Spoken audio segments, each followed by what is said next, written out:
Hey, welcome to the We're Better Together podcast. I'm Ian Stevenson. And I'm Daniel Arduña. We come from different backgrounds, but we're working together. So our goal is to help you navigate being better together in the various sectors of your life by bringing you a once-a-month interview and some stimulating thoughts on the weeks in between. We hope this podcast keeps you tracking on building something better together, whether it's your marriage, your family, your workplace. We want to serve you. So here's today's episode. Hey everybody, we're glad you're back with us for another 10-minute tune-up. We just want to keep encouraging you in whatever work you're doing with your marriage, your family, your workplace to work better together. We want to keep you pumped up. We want to keep you moving forward. And today we're going to talk about what do you do when your teammate is just driving you nuts? You know, sometimes it can just be they just irritate you and you're not exactly sure why. So I know we've all had that happen. I know that when someone irritates us, we tend to react. And so today we just want to encourage you wherever you're working on working better together, whether it's your marriage or whatever, we're going to try to encourage you what to do when your teammate is driving you nuts. So Daniel, what do you do, man, when your teammate is driving you nuts? Well, first, I think I got to acknowledge that sometimes I'm probably that teammate as well that is driving people nuts for some reason. And yet I can also absolutely admit that there are those times where you've got a project or something, you're even thinking, please don't put me with that person. Please not that, because of some of those things that can drive you nuts. And yet I think, Ian, as we have been talking about this, or even as I reflect right now, I am reminded of that sense of the importance to take time to reflect on the people you're working with and to recognize and acknowledge those differences. Just even taking that pause as you're feeling everything stir up, as you're feeling annoyed even maybe, can you grab a hold of the moment to pause, stop, reflect on that person, recognize and acknowledge the differences, and even just seeing that statement there, I think can make a big difference, and maybe taking steps towards working through that is something that comes to mind right away. Well, let's talk about some of the stuff that drive us nuts. Okay. Absolutely. Let's get real honest here for a minute. So for me, some of the things that drive me nuts in my work environment is because I tend to be a big picture person. I like to think about what can be. I like to think about what's big. And there's certain people on the team that they're wired different, and they think more about details, and they think more about why something can't happen than why something can happen. And so sometimes it's in those moments that I can get irritated, right? They're driving me nuts because they can't see what can be, and they're just thinking about the details. Because to your point, that's how they're wired, right? Have you ever experienced that? Because I know you're kind of a big picture person too, right? Absolutely. I'm certainly what you would call a dreamer as well. And I think this is a place where you and I definitely connect, Ian, is that detailed sense is not something that is a huge strength of mine. And so, yes, there are times where it feels like that can get in the way of my processing, my dreaming, by then having to get caught in, or what I would say, getting caught in having to figure out the details. And working with someone that's very detailed oriented when I want to, as you said, look at the big picture and try to grab a hold of us here or dream out how this could be before getting into some of those things is absolutely a place where I can find myself caught. And, the more we're talking about this, and I'm thinking back to team experiences, work experiences, my marriage, my family, I think like that, across all those platforms, I've seen that occur, right? And so no matter what platform you're working for Unity in, that thing is going to be the same, but it's how much do we allow that to really drive us nuts? Yeah. Or do we take time to think about? And I think that's where resolving this issue of our teammates driving us nuts starts, right?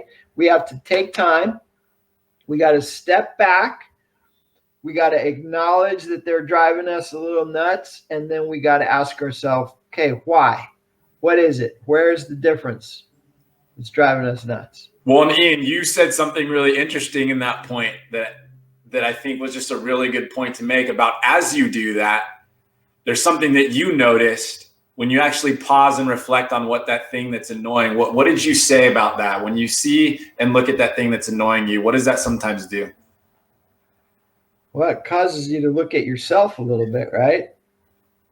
And understand where you're different from maybe that person and why they're annoying you. And what I realized is that sometimes I need to look at that. Like, as a bigger picture person, I need to look at the details, because if I don't, things are going to get messed up.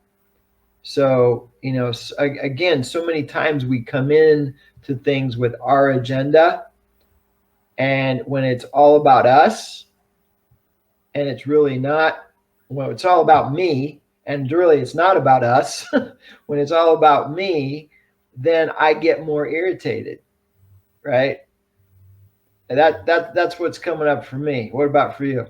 Yeah, I think the irony is you're talking about how difficult it can be to get out of ourselves. And yet what's also hard to do is self-reflection. Yeah. In some moments we like being about ourselves, but then self-reflection can be really hard, or at least for me. And I think you bring a great point forward within that, of that sense that there are times where if you actually stop and self-reflect, you may realize that the thing that's annoying you, from what you just said, is something you need to work on, or something that's important for you. And I think that I have definitely experienced that in the various avenues that you shared, but I think about my marriage as well. And I think something that I could also give encouragement in, that my wife is extremely detail oriented, and then I am very big picture dreamer. And when I stop and self-reflect, I realize, as well as you said, that there's a healthiness for me that needs to have some of those details in order for it to work well. But something that I've noticed is when you actually can stop and reflect, sometimes you really can grow in that. And so I've noticed in my marriage as well that where my wife is very detailed and I am not as detailed, when I've reflected on that, I've picked up some of that detail along the way.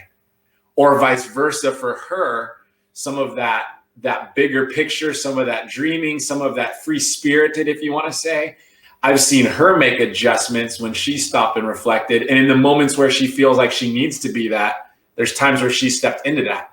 And you can actually see the sense of becoming better together within that, in our marriage, and even better as a person along the way.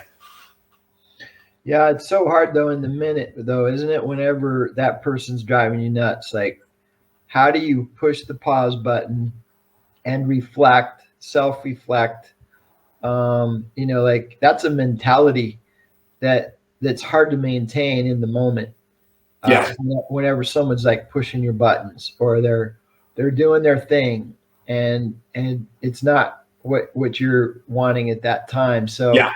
It is. I mean, we all know, if you've been part of anything, like, people are going to drive you nuts. So I think the key word in this whole thing is a word that we hear a lot in the church world. It's called grace, right? We have to extend grace to people. We have to give them space to be who they are in the middle of even though it's not perfect and may not be what we want at that moment, but how do we extend grace to them? And I think so many times we don't do that unless it's been done for us. We all need to recognize we've been in situations where we've been the one, like you said at the top of this whole conversation, where we've been the one that's been bugging other people because of how we are. So we need grace, and we need to extend grace. And I think that's the key to dealing with teammates that are driving us nuts. Yeah, I think what I could encourage our listeners in as well is just that reminder too of how important relationship is in the midst of that. Things that we've talked about in some of our other tune-ups, intentionally building that relationship with others can help with that grace, can maybe help that grace to come easier too, because now it's becoming somebody that you know. And maybe you're willing to fight a little harder to give that grace because of a relationship that is there. Or in some of the tune-ups that we've talked about in the past, another thing you could try to grab a hold of is that bigger picture or that mission, whatever it is that you're chasing after as a team. As we talk about when teammates drive you mad, if you can grab a hold of, hey, we're chasing after this though, let's remind ourselves that we're chasing after something that's bigger than ourselves, that might help you pause in that moment as well to try to reflect. That's so good, Daniel. So good, man. So listeners, will you just this week give yourself some time to reflect, extend some grace to the teammates, the people that are driving you nuts, and remember to keep focused on what it is that you're trying to do together. Remember, it's focus, adjust, and persevere. That's how we're better together. So thank you for taking time to join us today. We hope this 10-minute tune-up encourages you. And we hope you'll like us on whatever platform you're listening to. You got anything you want to close us out with, Daniel? Yeah, I just want to plug ahead. We've got a great interview coming in May. So that first Monday in May, we've got a young person that we're going to be bringing in here for an interview, Rebecca Robeck. We are super excited about it. We're going to hear about kindness. So look forward to that interview coming the first Monday of May. Hey, thanks so much for tuning in today. If there's anything you heard today that was helpful to you, that you think might be helpful to somebody else, please like, subscribe, and share this podcast so we can help others be better together as well.